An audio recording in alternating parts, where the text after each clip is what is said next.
Hello दोस्तों, एक बार फिर से स्वागत है आप सभी लोगों का हमारे चैनल कॉमिक्स हीरो पे। दोस्तों, हमारी आज की कॉमिक्स है राज कॉमिक्स की पेशकश मुकेश खन्ना सीरीज़ की कॉमिक्स जिसका नाम है विराट।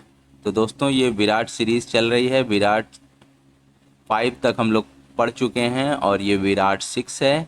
तो चलिए इसका पार्ट 1 हम शुरू करते हैं। ये देखिए, ये वॉलपेपर है, बहुत ही ज़बरदस्त लग रहा है। तो चलिए शुरू करते हैं इसका पार्ट 1 विराट 6 का। संजय गुप्ता पेश करते हैं विराट 6। कॉमिक रूपांतर हनीफ अजहर, संपादक मनीष गुप्ता, चित्रांकन कदम स्टूडियो। संसार में हीरे जवाहरात सोना माणिक से भी अधिक कीमत विश्वास की है। इसी विश्वास के रहते सुंदरगढ़ के राजा विजय सिंह ने दक्षिण प्रांत के एक कबीलेवासी वीर योद्धा विराट को नगर प्रमुख बनाने की घोषणा की। और जब यही विश्वास नहीं रहा तो की यह घोषणा, विराट को हम राज्य का भगोड़ा अपराधी घोषित करते हैं। मुनादी करवा दो। उस भगोड़े को जो भी बंदी बनाकर हमारे सामने प्रस्तुत करेगा उसे 100 स्वर्ण मुद्राओं का पुरस्कार दिया जाएगा। विश्वास के डामाडोल होने का यह एक उत्तम उदाहरण था और इसमें महत्वपूर्ण भूमिका निभाई थी सुंदरगढ़ के सेनापति काल भैरव के इशारों पर नाचने वाली अंगला मंगला नामक 2 मायावी शक्तियों ने। विराट का रूप धरकर उन्होंने राज्य भर में ऐसे कार्य किए जिन्होंने विराट के प्रति प्रजा के विश्वास को रेत के महल की तरह ढहा दिया। विराट अन्यायी है, विराट दुराचारी है, लेकिन विराट का यह विश्वास इतना कमजोर नहीं था जो उसे अपने आप पर था। उसी विश्वास को दुनिया के सामने लाने के लिए वह अपने विरुद्ध रचे जाने वाले षड्यंत्रों के जाल को तोड़ने की प्रतिज्ञा करके उन मायावनियों की खोज में अपने मित्र नटवर के साथ निकल पड़ा और रास्ते में आने वाली हर मुसीबत को धता बताकर उन तक जा पहुंचा, उन्हें खत्म करने में सफल हुआ। बचाइए गुरुदेव, हमारी रक्षा कीजिए। अंगला मंगला की वे दर्दनाक चीखें वहां के वातावरण में व्याप्त सन्नाटे के ही नहीं, उपरोक्त घटनाओं के संबंध में विस्तार से जानने के लिए पढ़ें विराट 1, 2, 3, 4, 5। दोस्तों, ये सब आपको विराट के प्लेलिस्ट में मिल जाएंगी, आप इसे वहां पर खोलकर पढ़ सकते हैं। उनके गुरु शैतानी काली शक्तियों के स्वामी प्रचंड देव के कानों को भी चीरती चली गई थी। रक्षा कीजिए गुरुदेव, हमारी रक्षा कीजिए। नहीं नहीं, मैं कुछ नहीं कर सकता। तुम्हें राख होता देखने के सिवा मैं कुछ नहीं कर सकता। राख में बदलने के साथ ही जब अंगला मंगला की चीखें शांत हुई तो वहां के चप्पे चप्पे पर गूंज उठी प्रचंड देव के कंठ से निकली वह भयानक आवाज। प्रचंड देव के क्रोध से खंड खंड हो जाती हैं शिलाएं, बादलों में बिजलियां उमड़ती घुमड़ती हैं। अंगला मंगला को समाप्त करके विराट ने उसी क्रोध को भड़का दिया है। अब उन्हें उनका ईश्वर भी नहीं बचा सकता। प्रचंड देव के क्रोध की आंधी में तिनके की तरह उड़ जाएगी उसकी जिंदगी। हा! प्रचंड देव का मुंह खुलते उसके मुंह से निकला वह तूफान जो अत्यंत प्रचंड रूप धारण करके विराट और नटवर तक पहुंचा। उफ! ये एकाएक तूफान कैसे चलने लगा? उफ! मेरे पैर जमीन से उखड़ रहे हैं, मैं इस तूफान में उड़ रहा हूं। आह! भड़ाक! चट्टान उन्हें नहीं रोक पाई थी। वे चट्टानों को तोड़कर अलग अलग दिशाओं में उड़ते चले गए थे। नटवर को वह तूफान ना जाने कहां ले गया था, लेकिन विराट को ले गया था समुद्र तक। छापा! और अब वह जा रहा था समुद्र की गहराई की तरफ। लेकिन बेहोश विराट को ना समुद्र की गहराई में जाने की खबर थी और ना उन हाथों की जिन्होंने उसे तल तक पहुंचने से पहले ही संभाल लिया था और उसे लेकर आ पहुंचे थे समुद्र के बीच बसी इस नगरी में। कौन है यह अजनबी? कहां से उठा कर लाई हो तुम इसे? ये इसी अवस्था में जल महल के द्वार के पास तक बह आया था महारानी। हम यह जानने के लिए इसे यहाँ उठा लाए कि यह दुर्भाग्य का मारा है या त्रिकाल राक्षस का कोई भेदिया। क्रोध के ताप से भरता चला गया जल नगरी की महारानी जल रश्मि का सुंदर चेहरा। यदि यह शत्रु है तो ये इस समय अपनी मौत के मुंह में है, और यदि ये कोई दुर्भाग्य का मारा निरपराध है तो इसे हमसे कोई खतरा नहीं। एक क्षण, इसकी बांह पर यह निशान कैसा? ओह, ये तो शंख का निशान है। शंख का निशान? रानी जलरश्मि के साथ साथ वहां खड़ी हर जल परी उस निशान को देखकर चौंकी थी, लेकिन तेजी से पास ही स्थित देवी की प्रतिमा की तरफ पलटने वाली सिर्फ रानी जलरश्मि ही थी। ज्येष्ठ शुक्ल की पूर्णिमा की रात एक वीर योद्धा इस जल नगरी में आएगा जिसके दाएं हाथ पर शंख का शुभ चिन्ह होगा। वही योद्धा परियों के संसार को रक्त में डूबने से बचाएगा और उस वीर योद्धा का नाम होगा विराट। मुझे देवी की भविष्यवाणी का एक एक शब्द याद है। ये अजनबी हमारा शत्रु नहीं बल्कि वह मसीहा है जिसका हमें सदियों से इंतजार है, और इस मसीहा का नाम है विराट। इस मसीहा को शीघ्र ही होश में लाओ। होश में आते ही विराट एक झटके से उठ खड़ा हुआ। ये मैं कहाँ आ गया?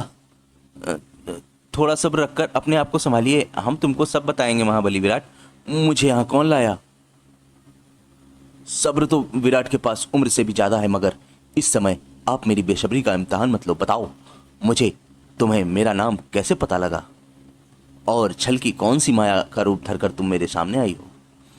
तुम इस समय पृथ्वी पर नहीं, समुद्र के नीचे बसी जल नगरी में हो, और हम छल की कोई माया नहीं, इस नगरी की महारानी जल रश्मि है। रही तुम्हारा नाम जानने के बाद, तो हम तुम्हें बता दें कि इस नगरी में तुम्हारा आगमन संयोग से नहीं हुआ। तुम्हारा यहाँ आगमन पहले ही निश्चित था, इसलिए तुम्हारा नाम हम ही नहीं, इस नगरी की बच्ची बच्ची जानती हैं। आओ, मैं तुम्हें अपनी बात का प्रमाण देती हूँ। हैरान विराट को साथ लेकर जल रश्मि उस विशाल मंदिर में जा पहुंची। जल रश्मियों की इस आदि पुस्तक को देखो विराट, इसमें तुम्हारे नाम के साथ लिखा है कि एक दिन तुम हमारी दुनिया में आओगे और हमें अन्याय के आतंक से मुक्ति दिलवाओगे। यदि इससे भी तुम्हारा संशय दूर ना हो तो इस दिव्यास्त्र को देखो विराट। इस अस्त्र को वो ही उठा सकता है जिसकी भुजाओं ने सदा न्याय का बोझ उठाया हो, और ऐसी भुजाएं तुम्हारी हैं विराट। क्या वास्तव में मेरे भाग्य में यहाँ आना लिखा था? इस बात में कितनी सच्चाई है, मुझे इसे परखना होगा। इस साधारण से दिखने वाले अस्त्र में क्या वास्तव में इतनी शक्ति है कि यह किसी पापी से नहीं उठेगा? लेकिन क्या मैं इसे उठा पाऊंगा या नहीं? अरे, मैंने तो इसे ऐसे उठा लिया जैसे फूल उठा लिया हो।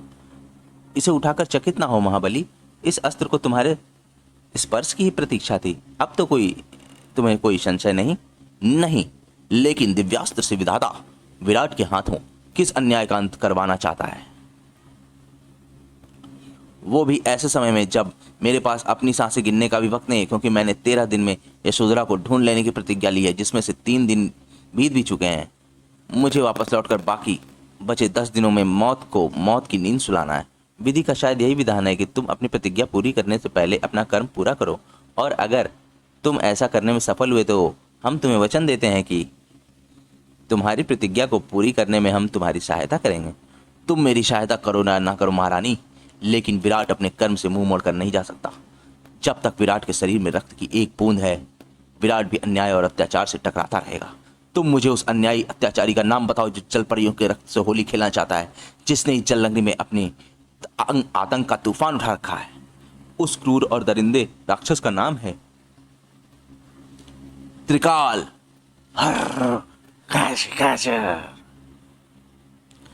पटाख से खुली त्रिकाल नामक उस शैतान की आंखों में क्रोध का भीषण तूफान नजर आया। पानी में रहकर त्रिकाल से बैर, मौत आई है तेरी जो तूने त्रिकाल को नींद से जगाया। अब त्रिकाल तुझे मौत की नींद सुलाएगा। धाड़। बेहद शक्तिशाली था त्रिकाल का प्रहार, लेकिन शक्ति के मामले में कम वह मगरमच्छ भी नहीं था, और इस बात का प्रमाण यह था कि त्रिकाल के शक्तिशाली प्रहार के बाद भी वह न सिर्फ तेजी से संभला बल्कि अपनी संपूर्ण खूंखारता के साथ त्रिकाल पर टूट पड़ा। खाटा। ओह, तो त्रिकाल को अपना आहार बनाना चाहता है तू? लेकिन क्या तेरे ऐसे दांत है कि तू त्रिकाल के शरीर पर खरोच भी डाल सके? धाड़। इन छोटे मोटे प्रहारों से तो त्रिकाल का कुछ नहीं बिगाड़ पाएगा, इससे उल्टे तेरी मुश्किलें और बढ़ जाएगी। खटा, इधर आ, मैं स्वयं तेरी मुश्किल आसान कर देता हूं। खोल अपना मुंह, मैं स्वयं तेरा आहार बन जाता हूं। ले निकलने मुझे। त्रिकाल ने अपना सिर खुद मगरमच्छ के खुले मुंह में डाल दिया था। अब भला मगरमच्छ को उसे निगलने में क्या ऐतराज होता? गड़प से निकल गया वह उसे। लेकिन निकलने के बाद उसे पता चला कि त्रिकाल को निगलकर उसने बहुत बड़ी भूल की है, एक ऐसी भूल जिसमें पछताने के लिए कोई मौका नहीं था। फचा। त्रिकाल समुद्र की दुनिया की वह शक्ति है जिसे निगला ना जाए तो भी मौत मिलती है, और निगल लिया जाए तो भी। हा हा हा हा हा। दुष्ट मगरमच्छ ने आधी नींद में ही जगा दिया था मुझे। अपनी नींद पूरी करने के लिए फिर सोना होगा। टांगे पसार कर एक बार फिर से सो गया त्रिकाल। लेकिन उसके आतंक को फैलाने वाला अभी जाग रहा था, और वह कोई और नहीं त्रिकाल का भाई था, जिसका नाम था विकराल। बचाओ बचाओ, हा हा हा हा हा हा। महारानी जी, महारानी जी, गजब हो गया महारानी जी। क्या हुआ मुग्धा? विकराल आपकी छोटी बहन जल कुसुम को उठाकर ले गया महारानी जी। नहीं। कौन है यह विकराल? त्रिकाल का भाई। वह जब चाहे जल लंगरी में आता है और यहाँ से जल परियों को उठाकर अपने साथ ले जाता है। त्रिकाल के आतंक का ही एक रूप है विकराल। अगर विकराल त्रिकाल के आतंक का ही एक हिस्सा है तो समझ लो वह कि वह हिस्सा आज खत्म हो गया।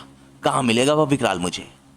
जल नगरी से 50 कोस दूर समुद्र में एक स्थान है, केकड़ा घाटी। उसी घाटी में विचरते एक जीवित और विशाल मायावी केकड़े के पेट में रहता है विकराल। जल परियों को लेकर वहीं चला जाता है वह। उस विशाल केकड़े के जीवित रहते कोई विकराल तक नहीं पहुंच सकता, क्योंकि उस तक पहुंचने का एक ही रास्ता है, जीवित केकड़े का वह मुंह, जिसमें उसकी इच्छा के बिना हवा भी प्रवेश नहीं कर सकती। जहां हवा प्रवेश नहीं कर सकती वहां मुझे प्रवेश करना है, परंतु भयंकर रूप से खुलते और बंद होते केकड़े के विशाल मुंह में प्रवेश करना बेहद कठिन कार्य है। लेकिन मुझे इस कठिन कार्य को आसान करना होगा, मगर कैसे? समस्या सामने नजर आ रही थी। तो दोस्तों, हमारा पार्ट 1 विराट 6 का जो ये पार्ट 1 है यहीं पर समाप्त होता है, और अब मिलते हैं इसके पार्ट 2 में, जिसका लिंक आपको इसके डिस्क्रिप्शन में मिल जाएगा। आप इसे वहाँ पर खोलकर पढ़ सकते हैं। आपको ये कॉमिक्स कैसी लगी हमें कमेंट सेक्शन में ज़रूर बताएं, और हमारे चैनल को सब्सक्राइब करना ना भूलें। मिलते हैं अगली कॉमिक्स में। धन्यवाद।